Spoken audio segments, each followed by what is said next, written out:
કે એક દીકરીને અને એમાં પણ લગ્ન પછી ઘણા બધા બદલાવ આવે છે. એટલે એને ખાવા પીવા સુવા બેસવાથી લઈને એની બધી જ આદતોમાં ઘણો બધો ચેન્જ કે બદલાવ હોય, આખું એન્વાયરમેન્ટ ચેન્જ થઈ જાય. મેન્સ્ટ્રુએશન જે છે એ પણ યુરિનેશન અને ડેફિકેશન જેવી એકદમ નોર્મલ પ્રોસિજર. તો ઘણા બધી છોકરીઓને તો કેવું નોશિયા વોમિટિંગ એટલું થાય, સિવિયર એબડોમિનલ પેઇન થાય.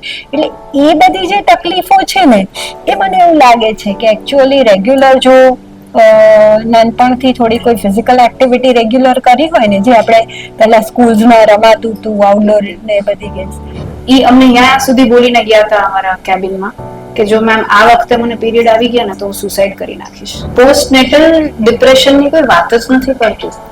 It's a real thing.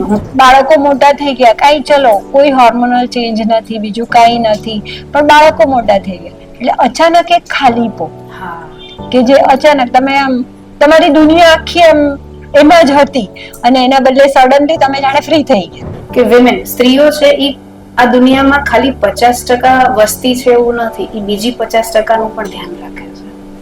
સાચી વાત. તો એટલે વિમેન નું આઈ થિંક થોડું વધારે ધ્યાન રાખવું જોઈએ બધાએ, પોતે પણ, સ્ત્રીએ પોતે પણ અને એની આસપાસના જે પણ ફેમિલી અને ફ્રેન્ડ્સ છે એ લોકોએ પણ.